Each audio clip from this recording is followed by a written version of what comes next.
बिस्मिल्लाहिर्रहमानिर्रहीम। अस्सलाम वालेकुम। मैं हूं राना फ़रूक अहमद। जैसा कि आप जानते हैं कि रमज़ानुल मुबारक का आखिरी अशरा बड़ी तेज़ी के साथ गुज़र रहा है और ईद उल फ़ितर की जो तैयारियां हैं वो भी बड़े ज़ोर शोर के साथ की जा रही हैं। बहसीयत मुसलमान जब हम सोचते हैं कि हुज़ूर सल्लल्लाहु अलैहि वसल्लम ने फरमाया कि मुसलमान जो हैं वो एक जिस्म की मानंद है, अगर एक जिस्म के किसी हिस्से को भी तकलीफ़ पहुंचती है तो वो पूरे जिस्म को तकलीफ़ पहुंचती है। आप सब जानते हैं कि फ़लस्तीन में जो कुछ बर्बरियत की जा रही है, मासूम बच्चों को जिस तरह से शहीद किया जा रहा है, सोशल मीडिया पर चलने वाली वीडियो देखकर जो है वो इंतहाई दुख होता है। इतना अफसोस का इजहार खुद से हम कलाम होकर करना पड़ता है कि ये हमारे मुसलमानों के साथ क्या जुल्म किया जा रहा है। फ़लस्तीन बैतुल मुक़द्दस जो कि हमारा किबला अव्वल है और हमारे ईमान का हिस्सा है, जहाँ पर इमामुल अंबिया हज़रत मोहम्मद सल्लल्लाहु अलैहि वसल्लम ने 1,24,000 कम पेश अंबिया कराम को इमामत करवाई, तमाम अंबिया कराम ने उनके पीछे नमाज पढ़ी। वो जगह जो हमारे ईमान का हिस्सा है उसको किस तरह से तहस नहस किया जा रहा है, ये आप सब देखते हैं, सुनते हैं। इसके साथ साथ मेरा कहने का मकसद ये है कि ईद उल फ़ितर की तैयारियों में हम किस तरह से मगन हैं। ये ठीक है कि रमज़ान के रोज़े रखने के बाद ईद उल फ़ितर पर नए कपड़े पहनने, ख़रीदारी करनी, जूते खरीदने, अपने बच्चों के लिए उनकी ज़रूरतों को पूरा करना, ये भी फ़र्ज़ समझा जाता है। लेकिन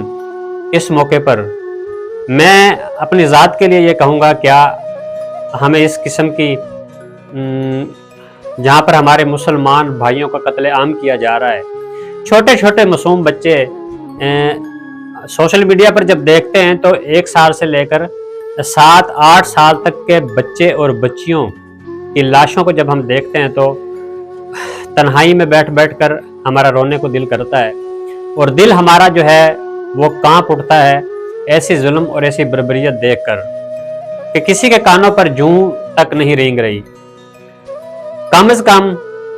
हमारा इतना हक बनता है कि ईद आने वाली है और उसके साथ साथ फ़लस्तीन में 30 लाख के करीब शहदा जो कि इसराइली बर्बरियत का शिकार हुए और 70,000 के लगभग ज़ख्मी और 20 लाख के करीब जो हैं बेघर होने वाले मुसलमान, क्या गुजर रही होगी उन पर जब ईद का चांद नज़र आएगा और हम जो हैं ईद के चांद को देखकर ईद की तैयारियों में उन्हें भूल चुके होंगे। मेरा आज सोशल मीडिया पर ये वीडियो बनाने का मकसद ये है कि जहाँ पर हमारे लाखों मुसलमान बेघर हों और हमारे हज़ारों की तादाद में मुसलमान ज़ख्मी हालत में भूख और प्यास से बिलबिला रहे हों, तो क्या हमें ये ज़ेब देता है कि हम ईद की तैयारियां इस जोशो खरोश के साथ करें। मैं और तो कुछ नहीं कर सकता, लेकिन अपने फ़लस्तीनी भाइयों के लिए इज़हार यकजहती के लिए मैं इतना ज़रूर करता हूँ कि ईद उल फ़ितर के मौके पर ईद की नमाज के लिए जो हमारे नबी हज़रत मोहम्मद सल्लल्लाहु अलैहि वसल्लम का फरमान है कि जुमे की नमाज हो या ईद की नमाज हो, मुसलमान को साफ़ सुथरे और पाक लिबास में मस्जिद में जाना चाहिए। तो मैं आज ये कहना चाहता हूँ कि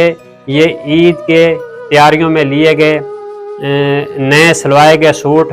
नए लिए गए जूते, ये ईद के 3 रोज़ तक बिल्कुल भी पहनने को दिल नहीं करता कि नए कपड़े पहनकर हम ईद मना रहे हों। ईद की खुशियां जो हैं वो हम जिस तरह से साबका ईद पे किया जाता है कि ईद उल फ़ितर के मौके पर बड़े एहतमाम के साथ लिबास सलवा कर जो है पहनकर जनाब खुशी का इजहार किया जाता है, लेकिन इस मौके पर इस तरह की खुशी का इजहार हमारे लिए मुमकिन नहीं है। लिहाजा मैं अपने देखने और सुनने वालों से भी यही दरख्वास्त करूंगा कि इस मौके पर ईद उल फ़ितर के मौके पर साफ कपड़े जरूर पहने, पाक लिबास जरूर पहने, लेकिन अपने मुसलमान भाइयों से इज़हार यकजहती के लिए कम अज़ कम हम इतना तो कर सकते हैं कि नए सूट ना पहने जाएं, नए जूते ना पहने जाएं, उस तरह से तैयारियां ना की जाएं जिस तरह से कि पिछली ईदों पर हम तैयारियां करते आए हैं। आज ये ईद है, ये एक ईद हम अपने फ़लस्तीनी भाइयों के नाम करते हैं और हम उनके इस दुख में जिस तरह से उन पर बमबारी करके उन्हें मलिया मैट किया गया, गजा के जो हालात हैं वो आप सबके सामने हैं। जब सोशल मीडिया पर मासूम बच्चों को देखते हैं कि गोला और बारूद धुएं में लिपटी उनकी लाशों को देखते हैं और उनके चेहरों को पढ़ते हैं तो हमें बहुत कुछ सोचने पर मजबूर कर देते हैं। खुदारा, हम मुसलमान हैं और पूरी दुनिया में फैले हुए जहाँ जहाँ पर भी हमारे मुसलमान भाई हैं, जब उन पर दुख और मुसीबत और परेशानी और गैरों की तरफ से इस किस्म के हालात आ जाएं तो कम से कम हम जहाँ पर भी हैं अपनी अपनी जगह रहकर उनके लिए इज़हार यकजहती के तौर पर जिस कदर मुमकिन हो सके वो हमें करना चाहिए। हम बेबस हैं, लाचार हैं, मजबूर हैं और मैं तो यूँ समझता हूँ कि हम उन फ़लस्तीनियों से भी ज़्यादा बेबस हैं।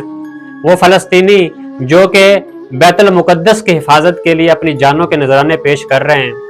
मासूम बच्चों को आपने देखा होगा कि किबला अव्वल की हिफाजत के लिए वो किस तरह से अपना किरदार अदा कर रहे हैं। तो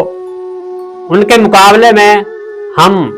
जो कि खुद को अपने आप को आज़ाद कहते हैं, हमारा कोई भी ऐसा किरदार सामने अभी तक नहीं आया कि हम ये समझें कि हम आज़ाद हैं।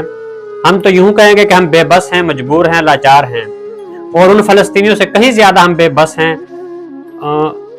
उनके लिए हम कम से कम इतना कर सकते हैं कि अपनी इस ईद की खुशियों को थोड़ा पसे पुश्त डालकर ईद के मौके पर नमाज ईद के लिए जब जाएं तो हम उनके लिए दुआएं करते जाएं और नमाज ईद को अदा करने के बाद हम अपने मुसलमान फ़लस्तीनी भाइयों के लिए जो दुआएं करें कि अल्लाह ताला उनके हाल पर रहम फरमाए, अल्लाह ताला उनकी गैब से मदद फरमाए और अल्लाह ताला किबला अव्वल की हिफाजत करने की तमाम मुसलमानों को तौफीक दे।